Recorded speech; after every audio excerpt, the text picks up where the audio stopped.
If you are new to my channel, do subscribe it and make sure to hit the bell icon so that you would not miss any of my upcoming videos.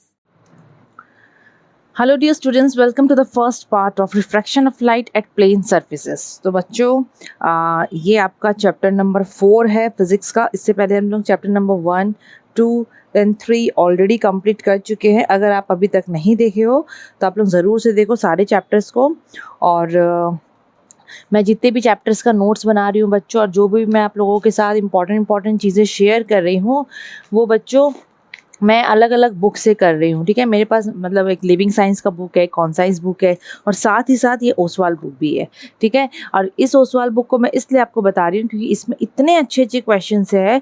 1 mark, 2 mark, 3 marks, 4 marks, ऐसे questions जो pattern में board में आता है, मतलब board pattern questions हैं। जैसे कि 1 मार्क का क्वेश्चन कोई टॉपिक से क्या क्या आ सकता है, क्या क्या आ चुका है बोर्ड्स में। बच्चों ये बुक में ना बहुत अच्छे से उस चीज़ को दिया गया है, बहुत अच्छे से दिया गया है। तो बच्चों I will definitely recommend this book. ये बुक बढ़िया है, आप लोग खुद खरीदो। कहाँ से खरीदोगे? आप लोग लिंक देखो, डिस्क्रिप्शन बॉक्स में आपको मिल जाएगा, वहाँ से क्लिक करके आप डायरेक्टली मंगा सकते हो। अब जैसे कि आपको यहाँ पर मैं दिखा रही हूँ यही चैप्टर का, जैसे कि ये 2 मार्क क्वेश्चन है, और यहाँ पर ये क्वेश्चन 2017 में, 2011 में पूछा जा चुका है। ठीक है, ये क्वेश्चन 2016 में आ चुका है, ये क्वेश्चन 2017 का बात कर रहा है। मतलब बात बोलने का ये है कि आप लोगों को ओसवाल बुक खरीदने से क्या होगा ना, आप लोगों को प्रैक्टिस होगा। अभी आप लोगों के बहुत सारे एग्जाम्स होंगे, हाफ ईयरली होंगे, यूनिट टेस्ट होगा, जो भी एग्जाम्स होगा बच्चों, टीचर्स ना ओसवाल बुक से भी बहुत सारे क्वेश्चन देते हैं। सच बोल रही हूँ मैं, क्योंकि इसमें बोर्ड्स क्वेश्चन है और टीचर्स चाहेंगे कि बच्चे बोर्ड्स क्वेश्चन अटेंड करें। तो बच्चों ये बुक को ज़रूर से लेना। ये आपका लेटेस्ट एडिशन का बुक है, आप लोग लेटेस्ट एडिशन ही खरीदना। लेटेस्ट एडिशन बहुत बार नहीं आता है, इसलिए मैं लिंक दी हूँ डिस्क्रिप्शन बॉक्स में। डिस्क्रिप्शन बॉक्स में क्लिक करो और बुक को घर बैठे बैठे मंगवाओ। नाउ एक और चीज़ मैं बता दूं आपको about chemistry mastery intensive course. अब जो बच्चे क्लास 10th में हैं, आप लोग मेनली, अब बच्चों देखो आपको केमिस्ट्री का ऐसे वीडियोस नहीं दिखते होंगे। क्यों? क्योंकि मैं उसके लिए कोर्स बनाई हूँ, केमिस्ट्री मास्टरी इंटेंसिव कोर्स। उसमें बहुत सारे स्टूडेंट्स अभी एनरोल कर चुके हैं। हम लोग वीकली वहाँ पर क्लासेस भी करते हैं, स्टूडेंट्स अपना डाउट्स क्लियर करते हैं। डाउट्स क्लियर अपना वो लोग कैसे करते हैं? ऑनलाइन भी करते हैं, और दूसरा मतलब हम लोग संडे जो क्लास करते हैं उसमें भी बच्चे अपना डाउट्स क्लियर करते हैं। क्योंकि बहुत जन को होता है ना कि हम डाउट्स कैसे क्लियर करेंगे, अगर हम केमिस्ट्री मास्टरी कोर्स में एनरोल करेंगे तो डाउट्स कैसे क्लियर करेंगे। तो उसके लिए संडे क्लास होता है, और फेसबुक में एक स्पेशल ग्रुप है, साथ ही साथ मैं एक व्हाट्सएप नंबर भी शेयर करी हूँ। बच्चे वहाँ पर भी अपना डाउट्स क्लियर कर लेते हैं। उनको जो भी कहीं भी डाउट लगता है तो उन्हें व्हाट्सएप कर देते हैं, तो मैं उन लोगों का तुरंत आंसर दे देती हूँ। मतलब जो भी इनका डाउट्स है वो क्लियर हो जाता है। अगर आप लोगों को भी एनरोल करना है केमिस्ट्री मास्टरी इंटेंसिव कोर्स में, देखो बहुत बच्चे कर चुके हैं इसलिए मैं बोल रही हूँ, अभी भी लेट नहीं हुआ, आप लोग कर सकते हो। ठीक है, उसमें बच्चों आप लोग कैसे करोगे? आप लोगों को स्क्रीन में एक व्हाट्सएप नंबर दिखता होगा, आप लोग इस नंबर पे कांटेक्ट आराम से कर सकते हो और डायरेक्टली आप लोग एनरोल कर सकते हो केमिस्ट्री मास्टरी इंटेंसिव कोर्स में। Now without wasting any time, let's get started with the video. Now refraction of light at plane surface. Plane surface जैसे कि मिरर हो गया, ठीक है, लेकिन रिफ्रैक्शन का बात हो रहा है तो कांच हो गया, पानी हो गया, हवा, ये सब प्लेन सरफेस होता है। ठीक है, तो हम लोग रिफ्रैक्शन पढ़ेंगे लाइट का, रिफ्लेक्शन नहीं, हम लोग रिफ्रैक्शन पढ़ेंगे। ठीक है, होता क्या है? अब देखो बच्चों, हम सबको पता है कि जैसे कि आप लोग क्लास 9th में पढ़े थे रिफ्लेक्शन के बारे में, जो कि मिरर से होता था। लाइट आता था, टकराता था, भागता था। रिफ्लेक्शन में क्या होता था? रिफ्लेक्शन में ये अगर मिरर हम लोग लिए हैं, ये अगर मिरर है तो यहाँ से लाइट आया, इंसिडेंट लाइट, टकरा के भाग गया, तो ये रिफ्लेक्शन में होता है। ये होता है किसमें? रिफ्लेक्शन में, जब लाइट टकराता है और भाग जाता है उसी मीडियम में, सेम मीडियम में। लेकिन मैं बात कर रही हूँ रिफ्रैक्शन का। रिफ्रैक्शन में क्या होता है आप लोग पढ़ोगे, एक मीडियम है, जैसे कि सपोज पानी है, ट्रांसपेरेंट सा मीडियम है, पानी हम लोग लिए हैं, ट्रांसपेरेंट सा मीडियम है, वो आर पार दिख रहा है, ट्रांसपेरेंट मीडियम मतलब आर पार दिख रहा है, तो ये पानी है सपोज। ठीक है, लाइट यहाँ से आया, हवा है, ये बाहर वाला हवा है, मतलब एक मीडियम से दूसरे मीडियम में लाइट ट्रैवल कर रहा है, एक मीडियम से दूसरे मीडियम में लाइट ट्रैवल कर रहा है। ठीक है, तो इसमें क्या होता है, अगर ट्रांसपेरेंट मीडियम में वो एंटर कर रहा है तो लाइट ना, जैसे कि मिरर में हो रहा था, टकरा के वापस भाग रहा था, क्योंकि मिरर बच्चों ट्रांसपेरेंट नहीं था, ओपेक था। लेकिन जब लाइट को ट्रांसपेरेंट मीडियम मिलता है तो वो क्या करता है, वो एंटर कर देता है, अंदर वो एंटर कर देता है। ठीक है, अब सपोज मैं ये नॉर्मल बनाई हूँ, ठीक है, आप लोगों को तो पता है नॉर्मल क्या होता है। सपोज मैं ये नॉर्मल बनाई हूँ, तो लाइट क्या करेगा, यहाँ से अंदर की तरफ वो एंटर कर देगा, अंदर की तरफ वो घुस जाएगा। तो इसको हम लोग बोलते हैं रिफ्रैक्शन। और आप लोग एक चीज़ देखो, मैं सीधा लकीर यहाँ से मैं अंदर सीधा नहीं बनाई हूँ, मैं थोड़ा सा टेढ़ा कर दी हूँ। तो एक्चुअली क्या होता है, जब लाइट एक मीडियम से दूसरे मीडियम में एंटर करता है, ट्रांसपेरेंट मीडियम में, एक मीडियम से दूसरे ट्रांसपेरेंट मीडियम में एंटर करता है, तो वो ना अपना डायरेक्शन थोड़ा चेंज कर लेता है, बेंड हो जाता है वो। ठीक है, वो ना अगर सीधा जा रहा था तो सीधा नहीं जाएगा, वो नॉर्मली बेंड हो जाता है। इसका अलग अलग कंडीशन से आप लोग पढ़ोगे। इस प्रोसेस को बोलते हैं रिफ्रैक्शन, रिफ्रैक्शन। ठीक है, इस प्रोसेस को बोलते हैं रिफ्रैक्शन। और बच्चों आप लोगों को पता है मेनली लाइट के बारे में कि लाइट का सबसे मैक्सिमम स्पीड होता है वैक्यूम में, है ना। वैक्यूम में लाइट जो है वो बहुत स्पीड ट्रैवल करता है, उसका जो स्पीड है वो होता है 3 × 10⁸ मीटर पर सेकेंड। ठीक है, मतलब 1 सेकेंड में वो 3 × 10⁸ मीटर ट्रैवल करता है लाइट, किसमें, वैक्यूम में। और अलग अलग मीडियम में लाइट का स्पीड अलग है। हवा में लाइट का स्पीड सेम है, ऐसे ही पानी में लाइट का स्पीड अलग है, कांच में लाइट का स्पीड अलग है। तो लाइट का स्पीड क्या होता है ना, अलग अलग मीडियम में चेंज हो जाता है। जैसे कि लाइट का स्पीड अगर हम लोग यहाँ देखें, कांच में लाइट का स्पीड है 2 × 10⁸ मीटर पर सेकेंड। तो कांच में से कोई भी कांच में एंटर करेगा, नॉर्मली उसका स्पीड यही रहेगा। अगर कांच में वो एंटर कर रहा है तो उसका स्पीड ये रहेगा। अगर पानी में लाइट जा रहा है तो पानी में लाइट का स्पीड इतना होता है 2.25 × 10⁸ मीटर पर सेकेंड। तो पानी में लाइट का स्पीड यही रहता है। ठीक है, 2.25 × 10⁸ मीटर पर सेकेंड। जैसे कि हवा और वैक्यूम में लाइट का स्पीड ये रहता है, वैसे कांच में और पानी में ये लाइट का स्पीड रहता है। इसको थोड़ा सा बच्चों पूरा रट्टा मार लेना, ये वैल्यू को रट्टा मारना पड़ेगा। ठीक है, मारना पड़ेगा क्योंकि एग्जाम में आ जाता है। सो रिफ्रैक्शन ऑफ लाइट का मतलब deviation of a ray of light from its original path when it travels from one transparent medium to another transparent medium. जब लाइट एक ट्रांसपेरेंट मीडियम से दूसरे ट्रांसपेरेंट मीडियम में जाता है तो अपने ओरिजिनल पाथ से वो डेविएट हो जाता है। मतलब इसका ओरिजिनल रास्ता ये था, ओरिजिनल रास्ता इसका ये था, ऐसे जाना चाहिए था, इसको चाहता तो ये ऐसे जाता, लेकिन ओरिजिनल रास्ता नहीं जाके थोड़ा अपने ओरिजिनल पाथ से डेविएट हो जाता है, थोड़ा सा मुड़ जाता है। ओरिजिनल रास्ता में नहीं जाके ओरिजिनल पाथ में, जैसे कि सपोज लाइट ऐसे जा रहा था और अंदर एंटर कर रहा है तो उसको ऐसे जाना चाहिए, लेकिन वो ऐसे नहीं जाके वो थोड़ा सा डेविएट हो जाता है अपना ओरिजिनल पाथ से। कब? जब वो एक ट्रांसपेरेंट मीडियम से दूसरे ट्रांसपेरेंट मीडियम में एंटर करता है। इसी को हम लोग बोलते हैं रिफ्रैक्शन ऑफ लाइट। तो रिफ्रैक्शन का वजह क्या है, क्यों रिफ्रैक्शन होता है? रिफ्रैक्शन इसलिए होता है क्योंकि बच्चों लाइट का स्पीड जो है अलग अलग मीडियम में अलग हो जाता है। जैसे कि पानी में लाइट का स्पीड अलग होता है, कांच में लाइट का स्पीड अलग होता है, हवा में लाइट का स्पीड अलग है। तो लाइट अलग अलग स्पीड से ट्रैवल करता है अलग अलग मीडियम में। मीडियम का मतलब यहाँ मीडिया का मतलब है अलग अलग मीडियम, जैसे कि पानी हो गया, कांच हो गया, ठीक है, ये सब होता है। इसीलिए वो अपना ओरिजिनल पाथ से ऐसे थोड़ा डेविएट हो जाता है। होता है बच्चों, पानी अगर लाइट अगर पानी में एंटर कर रहा है, कांच में एंटर कर रहा है, ठीक है, तो वो लोग अपना ओरिजिनल रास्ता चेंज करके थोड़ा डेविएट हो जाते हैं। ठीक है, ये इसलिए डेविएट होते हैं क्योंकि उनका स्पीड थोड़ा चेंज हो जाता है। ठीक है, कहीं कहीं पर क्या होता है, जैसे कि लाइट, अगर लाइट एयर से, ये नॉर्मल है, ये लाइट है, ठीक है, इंसिडेंट रे है ये। अब ये एयर से सपोज पानी में जा रहा है। अब आप लोगों को मैं एक चीज़ बता दूँ, ठीक है, आप लोग पढ़ोगे अलग अलग मीडियम के बारे में, जैसे कि मैं यहाँ बता ही देती हूँ। मेनली बच्चों 2 टाइप का मीडियम होता है, एक होता है रेयर मीडियम, एक होता है डेंसर मीडियम। मतलब एक होता है ऑप्टिकली रेयर मीडियम, एक होता है ऑप्टिकली डेंसर मीडियम। ठीक है, अब ऑप्टिकली रेयर मीडियम का मतलब है वो हल्का हल्का, ज़्यादा घना मीडियम नहीं होगा वो, जिसमें लाइट का स्पीड इंक्रीज रहता है। मतलब लाइट का स्पीड ऑप्टिकली रेयर मीडियम में बढ़ जाता है, जैसे कि वैक्यूम, हवा वैक्यूम बच्चों रेयर मीडियम है।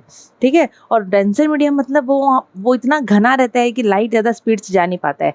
जब भी डेंसर मीडियम में लाइट एंटर करता है, डेंसर मीडियम इतना घना होता है कि लाइट का स्पीड डिक्रीज हो जाता है। जैसे कांच हो गया, पानी हो गया, डायमंड हो गया, ये सब चीज़ डेंस होते हैं, इनमें एंटर करने से लाइट का स्पीड कम हो जाता है। तो ये मीडियम का नेचर है। ठीक है, इसीलिए ये रिफ्रैक्शन होता है, क्योंकि लाइट अलग अलग मीडियम में अलग अलग स्पीड से ट्रैवल करता है। अगर लाइट रेयर मीडियम में ट्रैवल कर रहा है तो उसका स्पीड बढ़ जाएगा। ठीक है, अगर वो डेंसर मीडियम में ट्रैवल कर रहा है तो उसका स्पीड घट जाएगा। तो एयर बच्चों होता है रेयरर मीडियम, और पानी होता है डेंसर मीडियम। तो लाइट एयर से ट्रैवल करके अब वो डेंसर मीडियम में एंटर कर रहा है। ओरिजिनली उसको ऐसे जाना चाहिए, यही रास्ता में, लेकिन जैसे ही वो डेंसर मीडियम में जाएगा, अब जैसे कि लाइट एयर से वाटर में जा रहा है, मतलब वाटर या फिर कांच में डेंसर मीडियम में एंटर कर रहा है सपोज, ठीक है। अब रेयर मीडियम में, क्योंकि रेयर मीडियम में तो लाइट का स्पीड बढ़ा होगा, यहाँ पर लाइट का स्पीड ज़्यादा होगा, और जैसे ही वो डेंसर मीडियम में आएगा लाइट का स्पीड घट जाएगा, क्योंकि डेंसर मीडियम में लाइट का स्पीड बच्चों कम हो जाता है, लाइट को ज़्यादा स्पेस नहीं मिलता है जाने के लिए, क्योंकि डेंस होता है मीडियम, तो उसका स्पीड थोड़ा कम हो जाता है। तो ओरिजिनली रास्ता तो ये है, ऐसे जाना चाहिए उसको, लेकिन जब भी लाइट रेयर से डेंसर मीडियम में जाता है, रेयर से डेंसर मीडियम में एंटर करता है, तो क्या होता है, it bends towards the normal. Normal कौन सा है, ये नॉर्मल है, तो वो नॉर्मल की तरफ थोड़ा बेंड होके जाता है, मतलब झुकाव उसका नॉर्मल की तरफ होता है। उसका ओरिजिनल रास्ता ये था, लेकिन वो नॉर्मल की तरफ थोड़ा सा बेंड होके जाता है, ठीक है। तो यहाँ पर ये भी रिफ्रैक्शन हो रहा है। रिफ्रैक्शन क्यों हुआ, क्योंकि अलग अलग मीडियम में लाइट अलग अलग स्पीड से ट्रैवल करता है, और कभी भी लाइट अगर रेयर मीडियम से डेंसर मीडियम में एंटर करेगा, रेयरर से डेंसर मीडियम की तरफ एंटर करेगा, it bends towards the normal, वो नॉर्मल की तरफ बेंड हो जाएगा, उसका स्पीड कम हो जाएगा, ठीक है, उसका स्पीड कम हो जाएगा। अब जैसे कि यहाँ पर मैं अलग अलग कंडीशन दी हूँ रिफ्रैक्शन का। अब यहाँ पर रिफ्रैक्शन में वही बोल रहा है, when a ray of light travels from rarer medium to denser medium. Suppose ये एयर है, ये कांच है, एयर हो गया रेयरर मीडियम, पहला ट्रांसपेरेंट मीडियम, और कांच हो गया डेंसर मीडियम, कांच हो गया बच्चों डेंसर मीडियम, ठीक है, डेंसर मीडियम। अभी हम लोग को क्या करना है, नॉर्मल बनाना है सबसे पहले, और ये जो है वो बाउंड्री ये सेपरेट कर रहा है हवा को और कांच को, हम लोग को सबसे पहले नॉर्मल बनाना है। तो नॉर्मल ऐसे ऐसे बना लो, ठीक है, ये नॉर्मल बन गया। अभी क्या करेंगे, इंसिडेंट रे बनाना है, तो इंसिडेंट रे बनाते हैं। तो इंसिडेंट रे डायरेक्टली इधर अटैक करता है, आप लोग 9th में जो पढ़े हो याद होगा, इंसिडेंट रे इधर अटैक करता है, ये मतलब नॉर्मल की तरफ यहाँ पर वो इंसिडेंट रे लगेगा, ये इंसिडेंट रे है, ठीक है। कौन सा रे है, ये इंसिडेंट रे है। जो रे आके टकरा रहा है नॉर्मल में, वो हो गया incident ray. Now light is travelling from rarer to denser medium, so whenever light will travel from rarer to denser medium, अब जो यहाँ पर रिफ्रैक्शन होगा, ठीक है, क्योंकि जो अंदर में लाइट जाएगा रिफ्रैक्शन होगा, उस रे को हम बोलते हैं रिफ्रैक्टेड रे। तो रिफ्रैक्टेड रे जो है बच्चों, वो नॉर्मल की तरफ बेंड होके जाएगा, ऐसा होता है, ठीक है। नॉर्मली अब देखोगे तो इंसिडेंट रे का रास्ता ये था, इंसिडेंट रे अंदर अगर एंटर कर रहा है तो उसको ऐसे जाना चाहिए, इस रास्ते से जाना चाहिए, ऐसे ऐसे जाना चाहिए, लेकिन वैसे नहीं जाएगा, वो क्या करेगा, नॉर्मल की तरफ बेंड होके थोड़ा सा जाएगा, वो नॉर्मल की तरफ थोड़ा सा बेंड होके जाएगा। तो ये हो गया रिफ्रैक्टेड रे, ऐसे रिफ्रैक्शन होगा उसमें। ये कौन सा रे हो गया, ये हो गया रिफ्रैक्टेड रे। और जैसे ही लाइट एंटर करा, कहाँ पर, डेंसर मीडियम में लाइट एंटर किया, तो उसका स्पीड कम हो गया, स्पीड कम हो गया तो आप लोग बोल सकते हो उसका वेवलेंथ भी कम हो गया। स्पीड कम हो जाता है, वेवलेंथ कम हो जाता है, फ्रीक्वेंसी सेम रहता है बच्चों। देखो लाइट का फ्रीक्वेंसी चाहे वो कोई भी मीडियम में चले जाए, फ्रीक्वेंसी सेम होता है। क्वेश्चन आता है, लाइट एक मीडियम से दूसरे मीडियम में एंटर कर रहा है, तो उसका क्या चेंज नहीं होता, तो उसका फ्रीक्वेंसी चेंज नहीं होता, क्योंकि फ्रीक्वेंसी ये सब मीडियम में डिपेंड नहीं करता, वो सोर्स ऑफ द लाइट किससे आ रहा है, लाइट कौन प्रोड्यूस कर रहा है, वो सोर्स में वो डिपेंड करता है। तो फ्रीक्वेंसी सेम रहेगा, वेवलेंथ कम हो जाएगा, क्योंकि डेंसर मीडियम में आया तो speed come, wavelength come, it bend towards the normal, normal की तरफ वो बेंड करा, ये नॉर्मल था, नॉर्मल की तरफ वो बेंड करके जा रहा है। Angle of incidence is always greater than angle of refraction. तो निकाल लेते हैं एंगल ऑफ इंसिडेंस कैसे पता करते हैं, नॉर्मल और इंसिडेंट रे के बीच का एंगल को हम लोग बोलते हैं एंगल ऑफ इंसिडेंस। रिफ्रैक्शन जो यहाँ हुआ है, एंगल ऑफ रिफ्रैक्शन बोलेंगे हम लोग उसको। तो एंगल ऑफ रिफ्रैक्शन कौन सा है, नॉर्मल और रिफ्रैक्टेड रे के बीच में। तो आप लोग कंपेयर करोगे तो एंगल आई बड़ा है यहाँ पर और एंगल आर छोटा है, ठीक है। तो एंगल आई इज यहाँ पर greater than angle of refraction. Clear. Now अब दूसरा कंडीशन, अब अगर डेंसर से लाइट रेयर की तरफ जाएगा, डेंसर से रेयर की तरफ, इस बाउंड्री ऑफ सेपरेशन है, नॉर्मल बना दो, नॉर्मल बना देना, सब स्केल यूज़ करना, पेंसिल से करना, ठीक है। अब डेंसर से रेयर की तरफ जाएगा, मतलब ये कांच हो गया डेंसर, ये हो गया रेयरर। सपोज रे ऑफ लाइट डेंसर से रेयर की तरफ जाता है, मतलब डेंसर से इंसिडेंट रे आ रहा है, ऐसे ऐसे आप लोग एरो देखो, ये इंसिडेंट रे है, कौन सा रे है, incident ray. Incident ray denser से रेयर की ट्रैवल कर रहा है, मतलब कांच से जा रहा है बाहर हवा की तरफ। अगर इसमें याद रखना, अगर इंसिडेंट रे डेंसर से रेयरर की तरफ ट्रैवल करता है, तो पूरा इसका उल्टा होता है। यहाँ क्या हुआ था, रेयरर से डेंसर की तरफ ट्रैवल कर रहा था तो वो नॉर्मल की तरफ बेंड हो गया था, लेकिन अगर उल्टा यहाँ पर होगा it will bend away from the normal. जब इंसिडेंट से डेंसर की तरफ जाता है तो रिफ्रैक्शन होगा यहाँ पर और वो नॉर्मल से दूर होके जाएगा, ठीक है।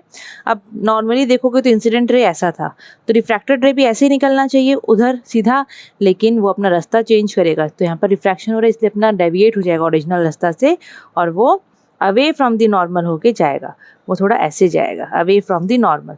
तो ये हो गया रिफ्रैक्टेड रे, देखो कितना फैल के जा रहा है वो रिफ्रैक्टेड रे। यहाँ पर इसका एंगल देखोगे तो ये रहा एंगल आर, तो यहाँ पर एंगल आई और एंगल आर में कौन बड़ा है, एंगल आर बड़ा है ना, एंगल आर बड़ा है। तो यहाँ पर क्या होगा बच्चों, रिफ्रैक्टेड रे bands away from the normal, it moves away from the normal. यहाँ पर क्योंकि रेयर मीडियम में एंटर कर रहा है तो speed of the light increase हो जाएगा, वेवलेंथ इंक्रीज हो जाएगा, फ्रीक्वेंसी सेम रहेगा, एंगल ऑफ इंसिडेंस लेस होगा एंगल ऑफ रिफ्रैक्शन से, मतलब angle of incidence less than angle of refraction, ठीक है। ये दो कंडीशन हुआ। अब तीसरा कंडीशन,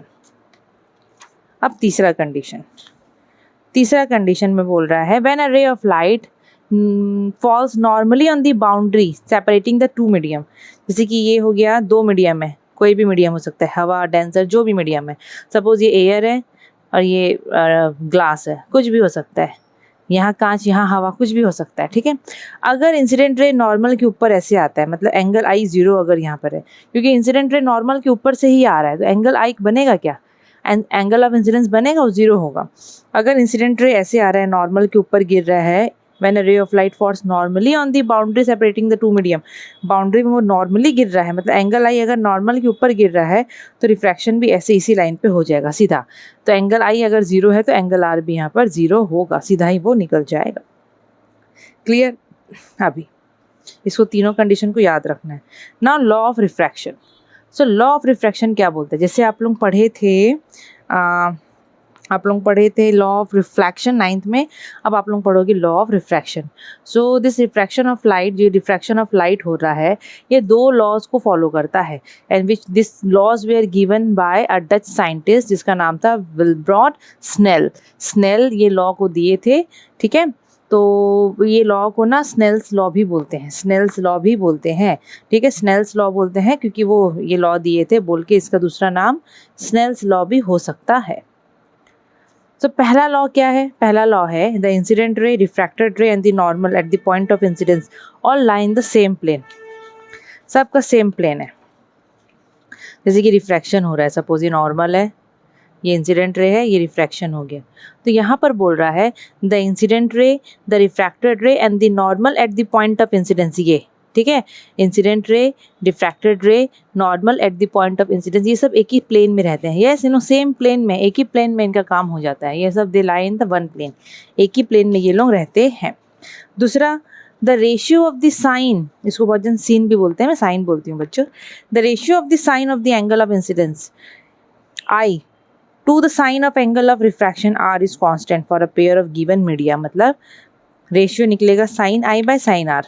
साइन आई है angle of incidence, sine I by sine R का वैल्यू एक गिवन मीडियम में, गिवन पेयर ऑफ मीडियम में कांस्टेंट आता है, which is equal to what, which is equal to, उसको हम लोग क्या प्रोनाउंस करते हैं, ये आप लोगों को पता है कि इसको हम लोग बोलते क्या हैं, ठीक है। तो यहाँ पर मेनली क्या बोल रहा है, यहाँ पर बोल रहा है कि जो sine I is, the ratio of the sine of the angle of incidence to the sine of the angle of r is always a constant for a given pair of media and this is equal to mu, इसको हम लोग mu करके पढ़ते हैं। ये refractive index का बात कर रहा है, ये क्या है, रिफ्रैक्टिव इंडेक्स को ही यहाँ पर बोल रहा है, ठीक है। इसको आप लोग क्या पढ़ोगे, इसको आप लोग पढ़ोगे म्यू, क्या पढ़ोगे आप लोग, इसको म्यू करके आप लोग इसको पढ़ोगे। क्लियर? ओके, MEW म्यू, इसको आप लोग म्यू करके पढ़ते हैं, MEW म्यू, ये रिफ्रैक्टिव इंडेक्स होता है। तो ये दो लॉ था, इसको स्नेल्स दिए थे तो इसको स्नेल्स लॉ भी हम लोग बोल सकते हैं, ठीक है। Sine I by sine R is equal to constant, मतलब एक नंबर आएगा जो कि एक गिवन पेयर ऑफ मीडियम के लिए सेम रहता है, कॉन्स्टेंट रहता है। नाउ एब्सोल्यूट रिफ्रैक्टिव इंडेक्स, क्योंकि रिफ्रैक्टिव इंडेक्स का इंट्रोडक्शन तो पीछे ही हो गया था म्यू का इंट्रोडक्शन, थोड़ा सा मतलब इंट्रोडक्शन नहीं, उसका एंट्री हो गया था, तभी हम लोग उसके बारे में पढ़ लेंगे। सो एब्सोल्यूट रिफ्रैक्टिव इंडेक्स हम लोग बोलते किसको हैं बच्चों? रिफ्रैक्टिव इंडेक्स क्या होता है? रिफ्रैक्टिव इंडेक्स होता है it is the ratio between the speed of light in air या फिर vacuum divided by the speed of light in that medium. मतलब refractive index of a medium, कोई भी मीडियम का रिफ्रैक्टिव इंडेक्स निकालना है तो उसको कैसे निकालेंगे? पहले हम लोग speed of the light in air, हवा में या वैक्यूम में स्पीड ऑफ द लाइट क्या होता है वो लिखेंगे, divided by speed of the light in that medium. जो भी मीडियम का बात हो रहा है, जैसे कि पानी का बात होगा तो पानी में स्पीड ऑफ द लाइट क्या है, कांच का बात होगा तो कांच में स्पीड ऑफ द लाइट क्या है, हम लोग वो लिखेंगे। ठीक है, अब आप सबको पता है speed of the light in air और वैक्यूम का जो स्पीड जो होता है लाइट का उसको हम लोग सी लिखते हैं। ठीक है, और कोई भी मीडियम में जो स्पीड है लाइट का हम लोग उसको वी लिखते हैं, ये याद रखना। Speed of the light in air और वैक्यूम को हम लोग सी लिखते हैं, और कोई भी अलग मीडियम में अगर बात हो रहा है स्पीड ऑफ द लाइट का तो हम लोग उसको वी लिखते हैं। So mu is equal to C by V, और ये यूनिटलेस होता है क्योंकि ऊपर भी स्पीड नीचे भी स्पीड, दोनों का यूनिट कट जाएगा। तो mu is unitless, refractive index unitless होता है क्योंकि it is the ratio of the same physical quantities, same physical quantities का ये रेशियो है। अब जैसे कि क्वेश्चन पूछा है find out the refractive index of glass, कांच का रिफ्रैक्टिव इंडेक्स बताओ।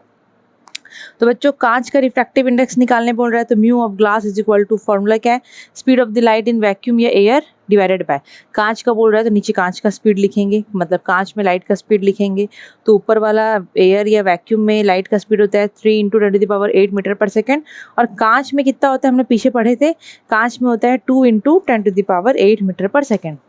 कांच में, यस, कांच में स्पीड होता है लाइट का 2 × 10⁸ मीटर पर सेकेंड। ठीक है, आप दोनों को हम सॉल्व करेंगे तो ये 10⁸ कट गया, यूनिट कट गया, 3/2 होता है हाफ, तो इसका कोई यूनिट नहीं होता है, तो रिफ्रैक्टिव इंडेक्स ऑफ ग्लास हो गया 1.5 मैं हाफ बोल दी, ये 1.5 है, सॉरी। ठीक है, 1.5 क्लियर। अभी रिफ्रैक्टिव इंडेक्स ऑफ वाटर निकालो, तो वाटर का रिफ्रैक्टिव इंडेक्स निकालना है तो formula speed of light in vacuum divided by speed of light in water. तो ऊपर लाइट का स्पीड होता है 3 × 10⁸ मीटर पर सेकेंड, और पानी में लाइट का स्पीड होता है 2.25 × 10⁸ मीटर पर सेकेंड। 10⁸ कट गया, 2 और 2.23 डिवाइडेड बाय 2.25 को सॉल्व करोगे तो आपका वैल्यू आएगा 1.33। ये सिंपल सा सॉल्व करने वाला न्यूमेरिकल्स है, ये मैं थोड़ी ना एक एक करके बताऊंगी, है ना, कर लोगे आप लोग, ये सिंपल सा चीज़ था। ठीक है, अब अभी आप लोग क्या निकाले, रिफ्रैक्टिव इंडेक्स ऑफ वाटर निकाले कि पानी में रिफ्रैक्टिव इंडेक्स कितना है। सो 1.33 निकला। अब बच्चों इसको हम लोग ऐसे भी बोल सकते हैं, अब नॉर्मली मैं यहाँ पर लिखी हूँ रिफ्रैक्टिव इंडेक्स ऑफ वाटर, लेकिन हम लोग इसको ऐसे भी लिख सकते हैं, म्यू यहाँ पर ए, यहाँ पर W is equal to speed of the light, मतलब रिफ्रैक्टिव इंडेक्स निकालना है मेरे को पानी का, तो म्यू ए और डब्ल्यू यहाँ पर मैं लिख दी। ए का मतलब है हवा और W है वाटर। C हो गया speed of the light in air या वैक्यूम डिवाइडेड बाय वेलोसिटी या speed of the light in water. अब इसको पढ़ेंगे कैसे, इसको आप लोग ऐसे ही पढ़ सकते हो, रिफ्रैक्टिव इंडेक्स ऑफ वाटर, क्योंकि पानी का निकालना है with respect to air, air के कंपैरिजन निकाल रहे हैं ना, एयर से कंपेयर करके निकाल रहे हैं हम लोग, एयर से ही कंपेयर करके निकालते हैं नॉर्मली, क्योंकि यहाँ पर और किसी का तो बात किया नहीं है, कोई और मीडियम का जिक्र किया नहीं है, तो एयर से ही कंपेयर करेंगे, है ना। तो आप लोगों को अगर डायरेक्ट ऐसे बोला है रिफ्रैक्टिव इंडेक्स ऑफ वाटर निकालो विद रिस्पेक्ट टू एयर, या ऐसे दिया है, तो आप लोगों को समझ जाना है कि यहाँ पर रिफ्रैक्टिव इंडेक्स वाटर का निकालना है विद रिस्पेक्ट टू एयर, तो यहाँ पर speed of the light in air divided bye नीचे में पानी में, क्योंकि पानी का निकालने बोल रहे रिफ्रैक्टिव इंडेक्स, तो नीचे में जो आप लोग स्पीड ऑफ द लाइट लिखोगे वो पानी का लिखोगे। ठीक है, तो आप लोग जो म्यू यहाँ पर वाटर का निकला 1.33, उसको ऐसे भी रिप्रेजेंट कर सकते हो, ऐसे भी रिप्रेजेंट कर सकते हो। ऐसा क्यों है, क्योंकि यहाँ पर कुछ अलग टाइप का घुमा के क्वेश्चन आता है, तो मैं बता दे रही हूँ। अब जैसे कि यहाँ क्वेश्चन दिया है find the refractive index of glass with respect to water, मतलब रिफ्रैक्टिव इंडेक्स ऑफ ग्लास बोला है, यहाँ पर रिफ्रैक्टिव इंडेक्स ऑफ पानी बोला था, तो म्यू के बाद हम लोग यहाँ पर पहले वाटर लिखे, विथ रेस्पेक्ट टू एयर, तो एयर जाएगा पीछे, समझ गए। यहाँ पर रिफ्रैक्टिव इंडेक्स ऑफ वाटर जो एक साथ लिखा है रिफ्रैक्टिव इंडेक्स ऑफ वाटर, उसको म्यू के साथ लगा देना, फिर विथ रेस्पेक्ट टू एयर अलग से लिखा है तो उसको आगे लगाना। यहाँ पर रिफ्रैक्टिव इंडेक्स ऑफ ग्लास लिखा है तो म्यू के साथ जी लगा दिए, विथ रेस्पेक्ट टू वाटर बोला है तो आगे वाटर लगा दिए। क्लियर। आगे क्या लगा दिए, वाटर लगा दिए। अब जब आप लोग ये कर रहे थे सॉल्व, तो यहाँ पर ऊपर में क्या लिख रहे थे, speed of the light in air, क्योंकि आगे में अगर ए लिखा हुआ है तो ऊपर में आप लोग जो भी स्पीड लिखोगे लाइट का वो एयर का लिखोगे। यहाँ पर डब्ल्यू है तो speed of the light in water लिखोगे। वैसे ही यहाँ पर अगर आगे में वाटर है तो यहाँ पर जाएगा speed of the light in water, और यहाँ पर अगर जी है, ग्लास है, तो नीचे जाएगा speed of the light in the given medium, मतलब जो भी मीडियम का यहाँ पर निकालने बोला है वो नीचे जाएगा, वहाँ पर स्पीड उसका नीचे जाएगा। और यहाँ पर जो भी टर्म यहाँ पर वाटर है तो ऊपर में speed of the light in water, हवा वाला अब नहीं जाएगा। क्लियर, समझ में आया। जिसका निकालने बोला है, ग्लास का निकालने बोला है, तो नीचे में speed of the light in glass जाएगा, और विथ रेस्पेक्ट टू जो भी बोलेगा ऊपर जाएगा उसका स्पीड। ठीक है, मतलब उसमें लाइट का स्पीड। तो speed of the light in water होता है 2.25 इंटू 10⁸ मीटर पर सेकेंड, और ग्लास में स्पीड होता है 2 into 10⁸ metre per second. Solve करोगे इसको, ये आपका आएगा 1.13। ठीक है, 1.13। Now find the refractive index of water, पानी का refractive index with respect to glass, with respect to glass. तो यहाँ पर विद रेस्पेक्ट टू ग्लास बोल दिया है तो हमने यहाँ पर जी लिखे। अब इसको क्या फॉर्मूला डालोगे, क्योंकि refractive index of water, water का निकालने बोल रहा है तो नीचे में वी जाएगा speed of the light in water, और यहाँ पर ग्लास आगे दिया है तो ऊपर जाएगा speed of the light in glass. Solve करोगे ये निकलेगा। क्लियर, समझ में आया। अब यहाँ पर अब ये क्वेश्चन है, अब यहाँ पर एक कुछ क्वेश्चन दिया है, हम लोग देखो वो कैसे सॉल्व करेंगे, आप लोगों को बता दे रही हूँ। अब यहाँ पर ये रिफ्रैक्शन दिखा रहा है, ये ऐसे एरो है, ठीक है, ये ऐसे एरो है, ये इंसिडेंट रे है, ये रिफ्रैक्टेड रे है। ठीक है, एयर है, ये लिक्विड है। ठीक है, एयर है, ये लिक्विड है।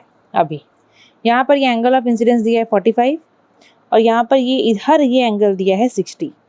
तो आपको ये एंगल यहाँ पर निकालना है, तो ईजी है, हम लोग आराम से निकाल लेंगे। ठीक है, आराम से हम लोग यहाँ पर इसको सॉल्व कर लेंगे। सबसे पहले एंगल ऑफ इंसिडेंस निकालने बोल रहा है। क्या निकालने बोल रहा है, एंगल ऑफ इंसिडेंस। सबसे पहला बीट, एंगल ऑफ इंसिडेंस तो दिख जा रहा है बच्चों, यहाँ पर एंगल ऑफ इंसिडेंस क्या दिया है 45 डिग्री। एंगल ऑफ रिफ्रैक्शन निकालो। एंगल ऑफ रिफ्रैक्शन आप देखो यहाँ पर ये 60 डिग्री दिया है। एंगल ऑफ रिफ्रैक्शन होता है नॉर्मल और रिफ्रैक्टेड रे के बीच का एंगल। ये पूरा 90 है, 90 में से 60 दे दिया है, माइनस कर दो 30 आएगा, तो ये हो जाएगा 30 डिग्री। ठीक है, 30 degree. Now refractive index of liquid with respect to air. अभी थर्ड नंबर में बोल रहा है रिफ्रैक्टिव इंडेक्स ऑफ लिक्विड, मतलब वही वाटर दिया होगा definitely, with respect to air. तो ऊपर में हम लोग लिखेंगे speed of the, velocity of the. अच्छा एक मिनट, यहाँ तो वेलोसिटी दिया नहीं है, यहाँ तो वेलोसिटी दिया नहीं है, भूल गई थी मैं। वेलोसिटी तो बच्चों यहाँ पर दिया नहीं है, तो अभी क्या करें हम लोग, ये तो सजा के लिखना आ गया। लेकिन हम लोग पढ़े थे ना स्नेल्स लॉ में, लास्ट में वो sine I by sine R is equal to mu होता है, तो हम लोग यहाँ पर ये डाल सकते हैं sine I by sine R, तो निकल जाएगा साइन आई, साइन कितना 45 डिग्री, साइन 30 डिग्री। दोनों को सॉल्व करेंगे। ओके, साइन 45 होता है बच्चों 1/√2, पढ़ोगे आप लोग क्लास 10th में आ गए हो ना, मैथ्स में पढ़ोगे। साइन 30 होता है 1/2, तो इसको सॉल्व करो, 1/√2 ऊपर में चल जाएगा 2, तो ये आएगा 2√2। नीचे में आप लोगों को पता है कि हम लोग रूट नहीं रखते हैं। ठीक है, तो नीचे वाला सॉल्व कैसे करेंगे, अरे मैं तो यहाँ जगह ही नहीं दी हूँ, यहाँ पर कर देती हूँ।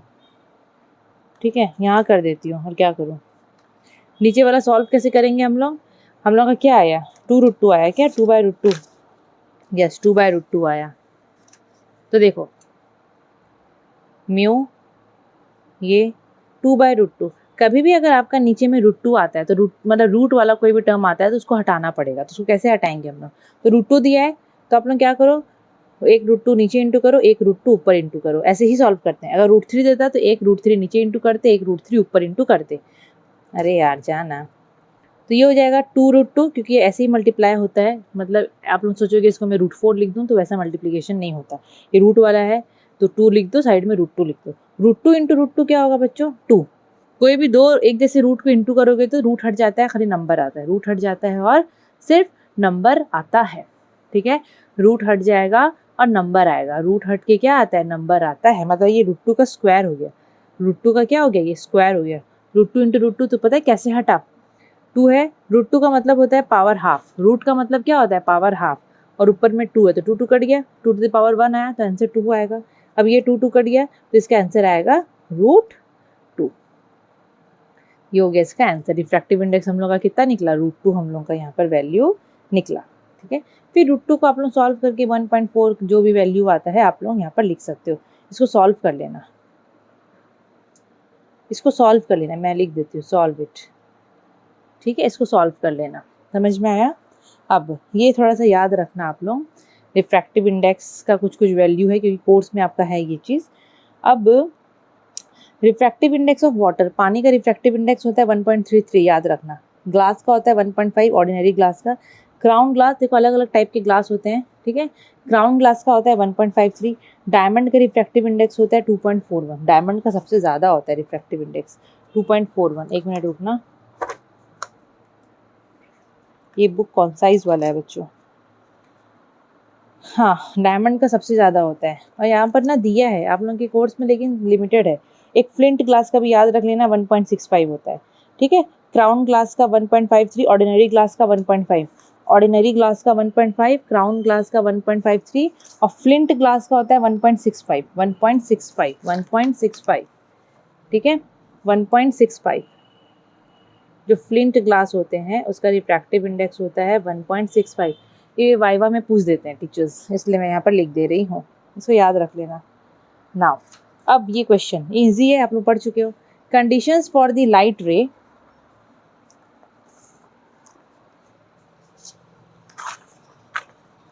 Conditions for the light ray to pass undeviated on refraction, मतलब अगर रिफ्रैक्शन हो रहा है, ठीक है, और लाइट रे को अनडेविएटेड जाना है। अनडेविएटेड मतलब उसको अपना रास्ता चेंज नहीं करना है, वो जैसे जा रहा है तो उसको वैसे ही जाना है। उसका कंडीशन क्या है, पहला कंडीशन है when angle of incidence at the boundary of two medium is zero. अगर एंगल ऑफ इंसिडेंस जीरो है, मतलब अगर एंगल ऑफ इंसिडेंस जीरो है मतलब लाइट अगर नॉर्मल के ऊपर ही आ रहा है तो वहाँ पर क्या होगा, वो उसी रास्ते में सीधा सीधा निकल जाएगा, वहाँ डेविएशन नहीं होगा। वहाँ पर डेविएशन, अनडेविएटेड, डेविएशन मतलब रास्ता चेंज नहीं करेगा, तो अनडेविएटेड वो ऐसे सीधा सीधा ही क्रॉस हो जाएगा, तो एंगल आर होगा ज़ीरो। एंगल आर क्या होगा, एंगल आर होगा ज़ीरो, एंगल आर होगा ज़ीरो। और दूसरा कंडीशन क्या है, अगर दोनों मीडियम सेम है, अगर दोनों मीडियम का रिफ्रैक्टिव इंडेक्स सेम है, अगर दोनों मीडियम का रिफ्रैक्टिव इंडेक्स सेम है, when the refractive index of both the medium is same, मतलब दोनों मीडियम ही सेम होगा, ये पानी ये पानी, ठीक है, मतलब रिफ्रैक्टिव इंडेक्स सेम होगा तो नॉर्मली कहाँ से वो डेविएशन करेगा, वो डेविएशन वो नहीं करता है, डेविएशन वो उस कंडीशन में नहीं करेगा, उस कंडीशन में वो डेविएशन नहीं करता है, ठीक है। थोड़ा सा और देख लेती हूँ मैं, हाँ इसमें ऐसे ही याद रखना आप लोग।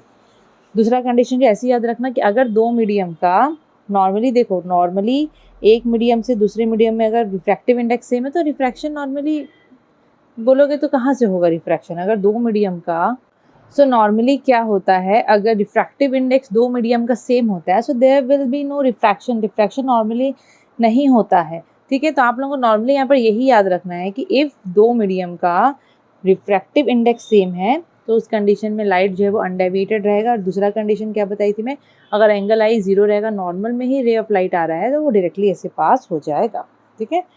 Okay, so next topic is relationship between speed of light in a medium, lambda of light and refractive index of a medium. Lambda मतलब वेवलेंथ, मतलब आपको यहाँ पर देखना है रिलेशन किसके किसके बीच में, लाइट का स्पीड एक तो मीडियम में क्या होता है, मतलब उसका with the wavelength of the light, wavelength को लैम्बडा लिखते हैं, एज वेल एज म्यू मतलब refractive index of a medium. तो बच्चों आपको ये तो पता होगा कि अगर हमें ये मतलब ये फॉर्मूला में जो लिखी हुई है तो आप लोग क्लास 9th में पढ़े हो, v is equal to F into lambda होता है normally. Speed of the light in a medium is equal to frequency into wavelength, light का speed is equal to frequency into wavelength. हम लोग यही formula को यूज़ करके इनके बीच में क्या रिलेशन है वो डिराइव करेंगे, ठीक है। किसके किसके बीच में, स्पीड ऑफ द लाइट के बीच में, लैम्बडा के बीच में और रिफ्रैक्टिव इंडेक्स के बीच में। अब ये फॉर्मूला से लैम्बडा अलग कर सकते हो, ये फॉर्मूला से lambda is equal to speed of the light by frequency हो जाएगा, ये तो आप लोग अलग कर सकते हो क्योंकि वो नीचे भी काम आएगा। सपोज रे ऑफ लाइट यहाँ पर दो मीडियम में ट्रैवल कर रहा है, एक एयर है एक दूसरा मीडियम है।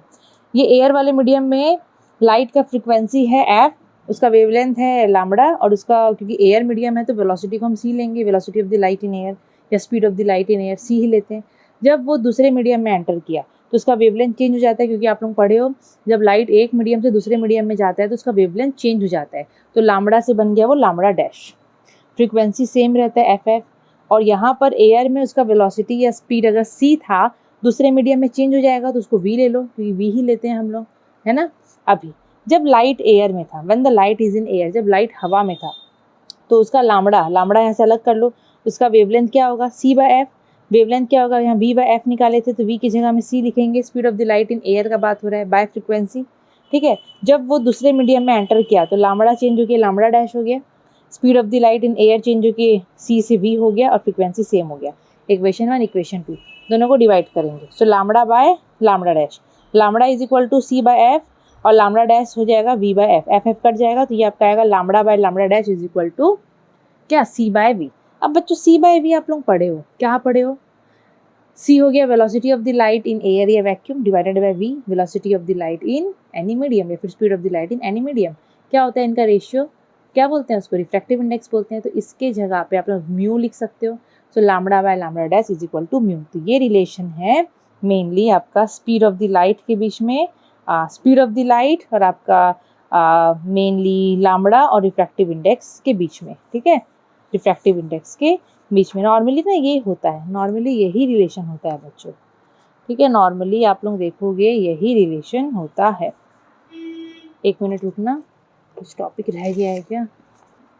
Now factors affecting refractive index of a medium. Refractive index of a medium किस किस चीज़ में डिपेंड करता है वो हम लोग देखेंगे। तो बच्चों नॉर्मली वो 3 फैक्टर में डिपेंड करता है। पहला nature of the medium, nature of the medium मतलब वो रेयर मीडियम है कि डेंसर मीडियम है उसमें, ठीक है, रेयर मीडियम है कि डेंसर मीडियम है। अब आप लोग याद रखना, रेयर मीडियम अगर होता है, मैं यहाँ लिखूँ, यहाँ लिख देती हूँ, उसको आप लोग लिखते चलो। अगर एक रेयर मीडियम है, अगर एक रेयर मीडियम है जैसे एयर हो गया, तो रेयर मीडियम में रिफ्रैक्टिव इंडेक्स लेस होता है, उसका वैल्यू कम होता है। रेयर मीडियम में क्योंकि रिफ्रैक्टिव इंडेक्स कम है तो वो इसलिए तो रेयर है, ठीक है। रिफ्रैक्टिव इंडेक्स कम है तो वो घना नहीं होगा, रिफ्रैक्टिव इंडेक्स ज़्यादा होगा तो वो घना होगा, डेंस होगा। तो रेयर मीडियम में रिफ्रैक्टिव इंडेक्स कम होता है तो स्पीड बढ़ावा रहता है, स्पीड ऑफ द लाइट जो है वो बढ़ावा रहता है, ठीक है, याद रखना। क्योंकि उसको हल्का हल्का मीडियम रहता है, उसको जाने का बहुत स्पेस मिलता है तो स्पीड से वो निकल जाता है, मतलब स्पीड वहाँ पर बढ़ जाता है, ठीक है।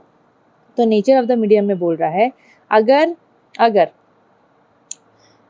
Smaller the speed of light in a medium relative to air, higher is the refractive index. मतलब अगर लाइट का स्पीड कम है तो रिफ्रैक्टिव इंडेक्स ज़्यादा है, अगर लाइट का स्पीड ज़्यादा है तो रिफ्रैक्टिव इंडेक्स कम है, ठीक है। तो यहाँ पर वेलोसिटी ऑफ द लाइट अगर ज़्यादा है, लाइट का अगर स्पीड ज़्यादा है तो उसका वेवलेंथ ज़्यादा होगा और रिफ्रैक्टिव इंडेक्स कम होगा। उसका उल्टा, अगर रिफ्रैक्टिव इंडेक्स ज़्यादा होगा तो लाइट का स्पीड कम होगा, वेवलेंथ भी कम होगा। देखो स्पीड और वेवलेंथ हमेशा रिलेटेड होते हैं, स्पीड अगर बढ़ता है तो वेवलेंथ भी बढ़ता है, स्पीड अगर कम होता है तो वेवलेंथ भी कम होता है। अब जैसे कि यहाँ कांच और पानी को कंपेयर करो एक बार, ठीक है, कांच और पानी को कंपेयर करो, रिफ्रैक्टिव इंडेक्स भी इनका कंपेयर करो। कांच का रिफ्रैक्टिव इंडेक्स 1.5 और पानी का होता है 1.33, कम है ये ज़्यादा है। अगर ये ज़्यादा है तो यहाँ पर, हाँ अगर ये ज़्यादा है तो यहाँ देखोगे तो ये वेलोसिटी ऑफ द लाइट यहाँ पर कम है, ठीक है, और रिफ्रैक्टिव इंडेक्स इसके कंपैरिजन इसका कम है, तो यहाँ पर लाइट का स्पीड थोड़ा ज़्यादा है। तो लाइट का स्पीड अगर बहुत ज़्यादा है दैट मीन्स रिफ्रैक्टिव इंडेक्स पक्का कम होगा, अगर लाइट का स्पीड कम है दैट मीन्स रिफ्रैक्टिव इंडेक्स ज़्यादा होगा। दूसरा वो डिपेंड करता है फिजिकल कंडीशन, जैसे कि टेम्परेचर में, अगर टेम्परेचर बढ़ जाता है, टेम्परेचर बढ़ जाने से ना बच्चों लाइट का स्पीड कोई भी मीडियम में बढ़ जाता है, याद रखना। अगर टेम्परेचर बढ़ जाता है तो लाइट का स्पीड कोई भी मीडियम में, गिवन मीडियम में बढ़ जाता है। अगर लाइट का स्पीड ज़्यादा है तो रिफ्रैक्टिव इंडेक्स कम होगा, रिफ्रैक्टिव इंडेक्स कम होगा। लाइट का स्पीड अगर ज़्यादा है तो रिफ्रैक्टिव इंडेक्स कम, रिफ्रैक्टिव इंडेक्स कम। अगर टेम्परेचर घट जाता है तो लाइट का स्पीड घट जाता है, रिफ्रैक्टिव इंडेक्स बढ़ जाएगा। स्पीड घटा मतलब रिफ्रैक्टिव इंडेक्स बढ़ा, ठीक है, समझ में आया। नाउ थर्ड जो है वो है कलर या फिर वेवलेंथ ऑफ लाइट, कलर या फिर वेवलेंथ ऑफ लाइट। अब एयर में, लाइट में मतलब जितने भी कलर्स होते हैं, speed of the light of all colours is same in air या फिर वैक्यूम। वैक्यूम और एयर में लाइट का जो स्पीड है जितने भी कलर्स का वो सब सेम रहता है, लेकिन अलग अलग कलर्स का लाइट, मतलब अलग अलग कलर्स जो होते हैं उनका स्पीड अलग हो जाता है दूसरे मीडियम में, ठीक है। हवा में तो जितने भी कलर्स हैं उनका स्पीड सेम होता है, हवा में जितने भी कलर्स हैं लाइट के उसका स्पीड सेम होता है, लेकिन अलग मीडियम में जब वो लोग दूसरा कोई मीडियम में ट्रैवल करते हैं तो वहाँ जो जितने भी अलग अलग कलर्स हैं ना उनका स्पीड चेंज हो जाता है, ठीक है। जैसे कि अब कोई भी गिवन मीडियम में मैं अगर बात करूँ तो वहाँ पर रेड लाइट का स्पीड ज़्यादा होता है और वायलेट लाइट का कम होता है, क्योंकि 7 कलर विबग्योर आप लोग पढ़े हो, ठीक है। अगर मैं कोई भी मीडियम का बात करूँ तो उस मीडियम में नॉर्मली क्या होता है, रेड लाइट का कलर हमेशा ज़्यादा होता है, रेड लाइट का स्पीड हमेशा ज़्यादा होता है, वॉलेट लाइट का कम होता है, ठीक है। तो यहाँ पर आप लोग कैसे ध्यान रखोगे, speed of the light is different for different colours in a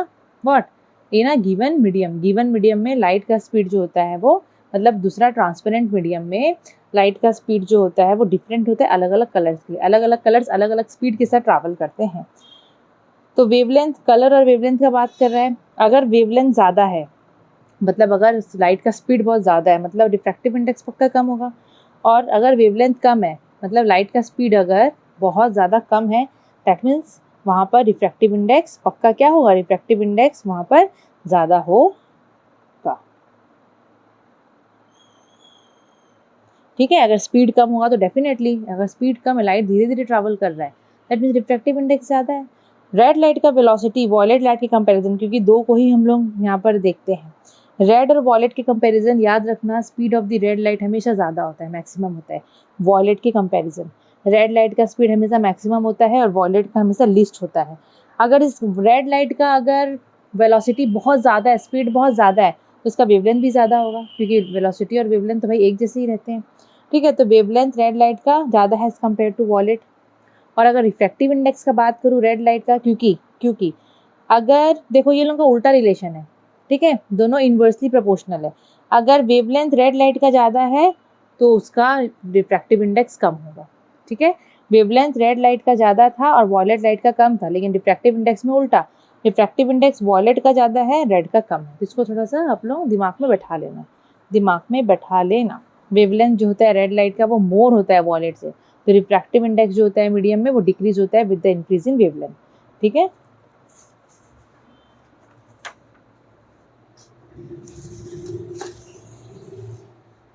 now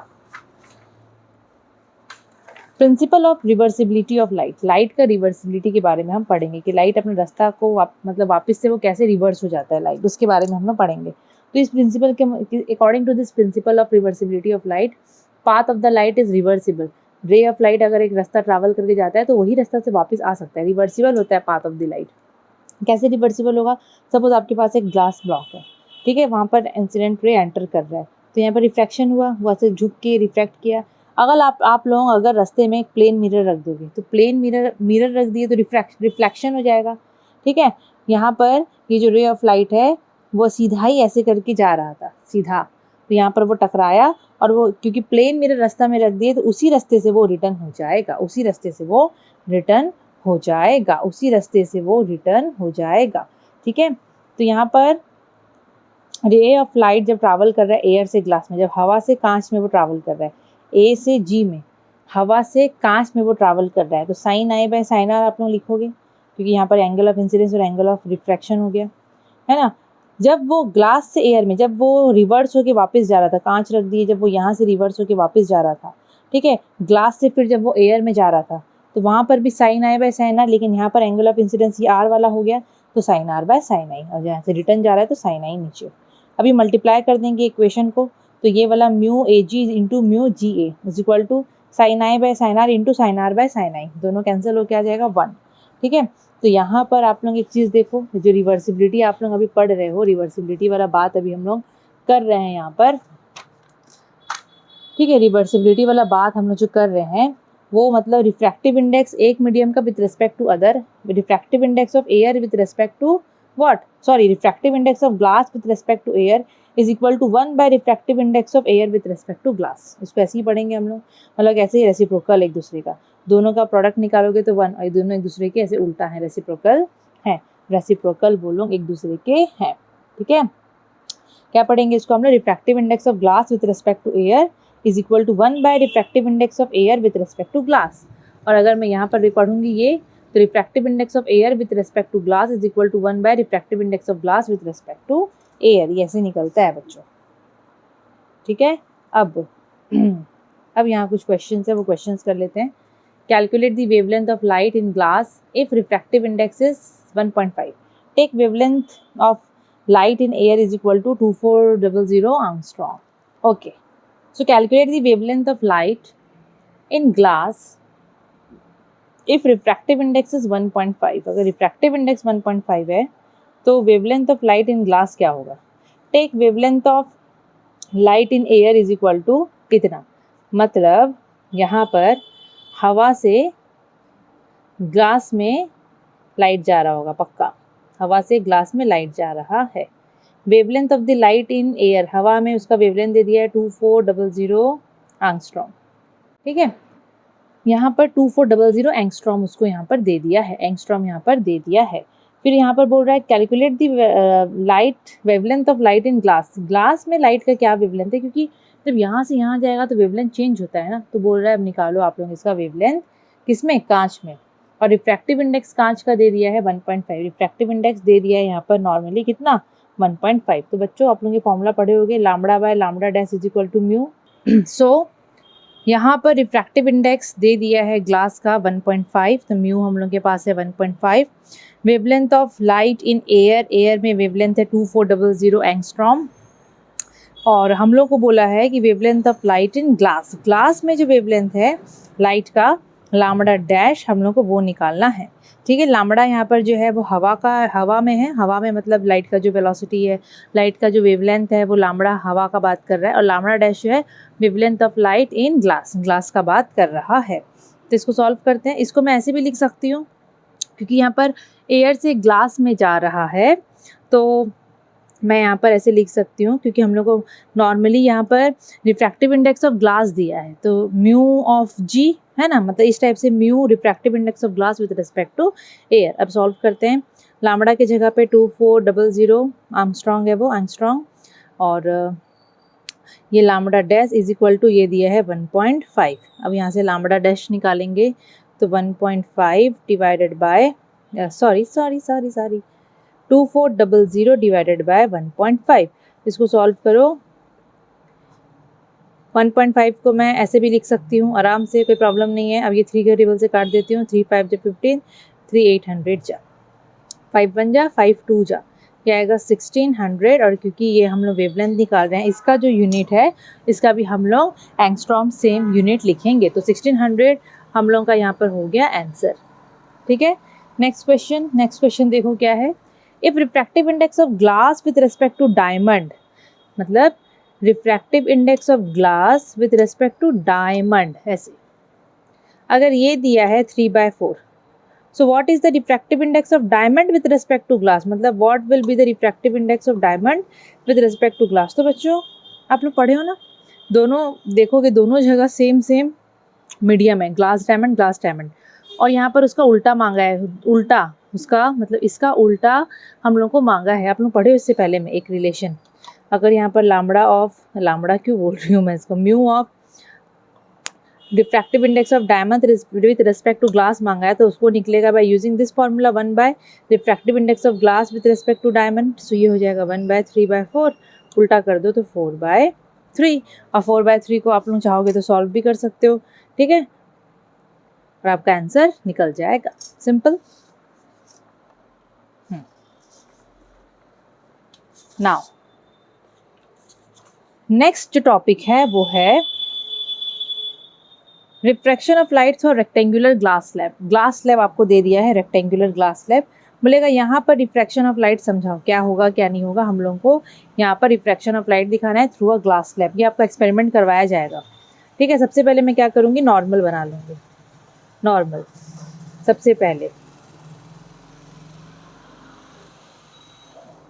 okay सबसे पहले नॉर्मल बनाएंगे। हम लोग क्या करेंगे, यहाँ से एक कॉर्नर से आप लोग इंसिडेंट रे ऑफ लाइट को बना देना, इंसिडेंट रे ऑफ लाइट को आप लोग एक कॉर्नर से बना देना। सपोज एक रे ऑफ लाइट एयर से, क्योंकि बाहर में एयर है तो ये हो गया एक मीडियम एयर, फिर ये अंदर में ग्लास है, ये ग्लास लिख देती हूँ मैं, यहीं लिख देती हूँ, फिर बाहर में वापस हवा है। मतलब यहाँ पता है क्या होगा, रे ऑफ लाइट एंटर करेगा हवा से पहले ग्लास में, फिर कांच से वो बाहर आएगा, मतलब एयर से ग्लास में जाएगा, फिर ग्लास से वो एयर में वापस आएगा। Clear. Now what will happen, यहाँ पर रे of light, incident ray of light strike कर रहा है ग्लास सरफेस को, ये उसका एंगल ऑफ इंसिडेंस हो गया। After striking what will happen, as it is entering from air to मतलब rarer to denser medium, what will happen to its path, it will move towards the normal, क्योंकि जब भी rarer से denser medium में जाता है तो ये टूवर्ड्स द नॉर्मल होके जाता है, नॉर्मल की तरफ से निकलेगा, ये टूवर्ड्स द नॉर्मल होके ये जाएगा, टूवर्ड्स द नॉर्मल। मतलब इसको एक्चुअल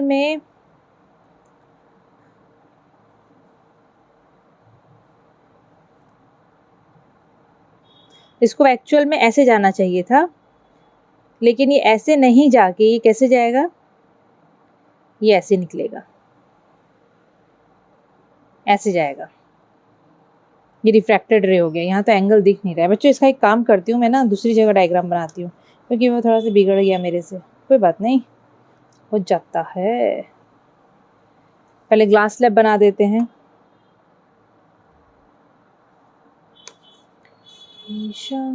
कैसे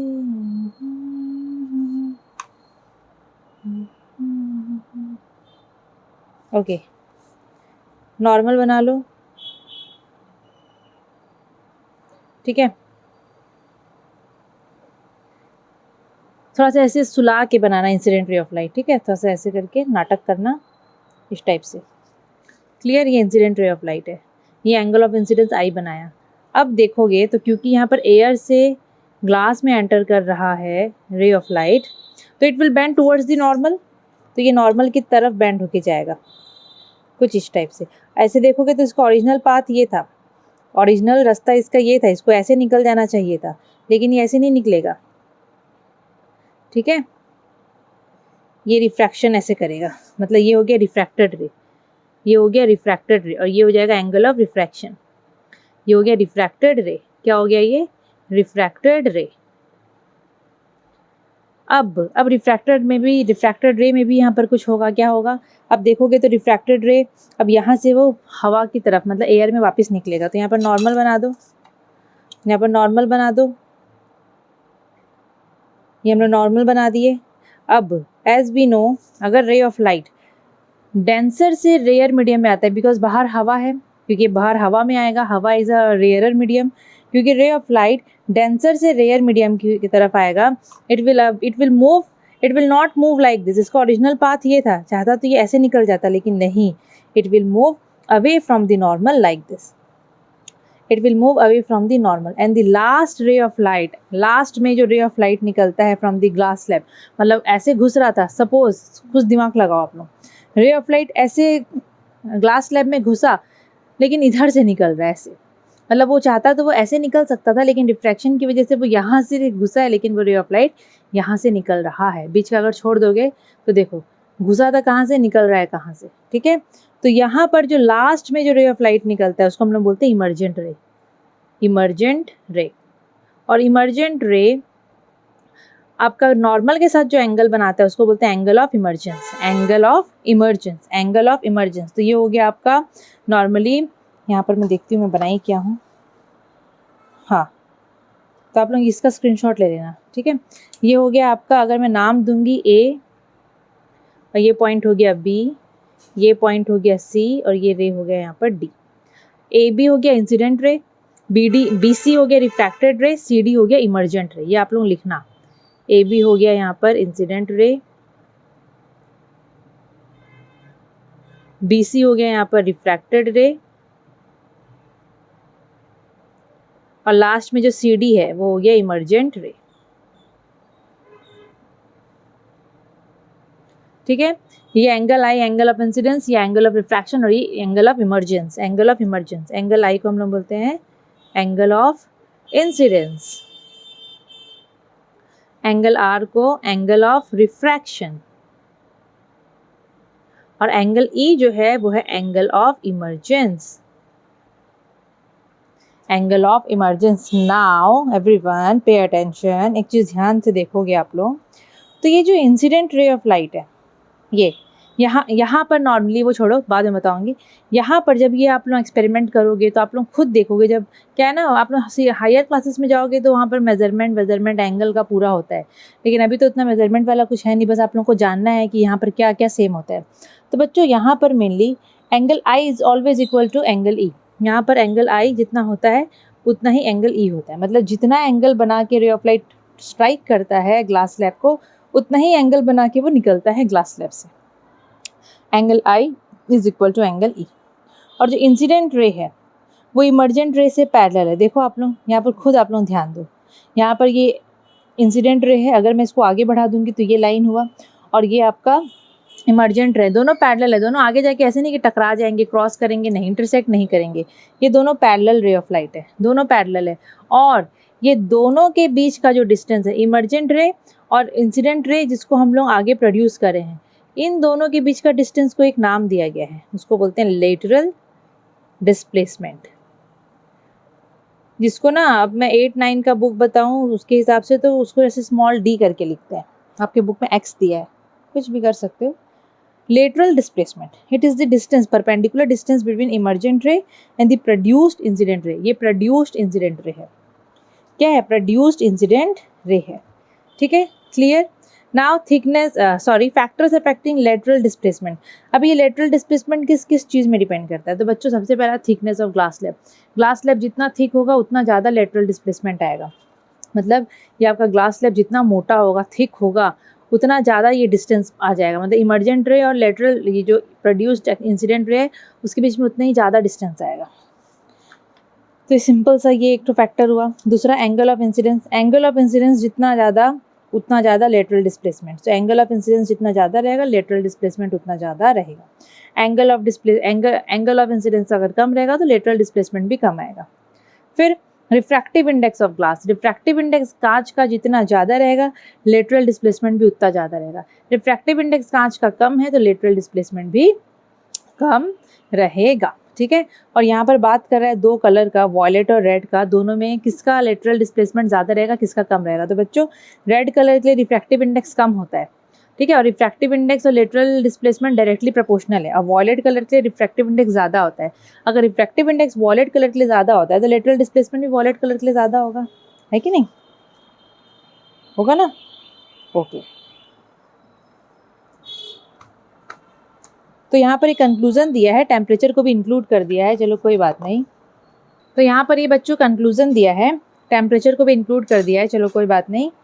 सो अगर बाई चांस टेम्परेचर ज़्यादा है तो भाई स्पीड ऑफ द लाइट भी ज़्यादा हो जाएगा, वेवलेंथ भी ज़्यादा हो जाएगा। अगर स्पीड ऑफ द लाइट ज़्यादा है तो रिफ्रैक्टिव इंडेक्स कम, अगर रिफ्रैक्टिव इंडेक्स कम है तो लेटरल डिस्प्लेसमेंट कम। अगर टेम्परेचर कम है तो स्पीड ऑफ लाइट भी कम हो जाएगा, वेवलेंथ भी कम हो जाएगा। अगर स्पीड ऑफ द लाइट कम हो जाएगा दैट मीन्स रिफ्रैक्टिव इंडेक्स बढ़ जाएगा।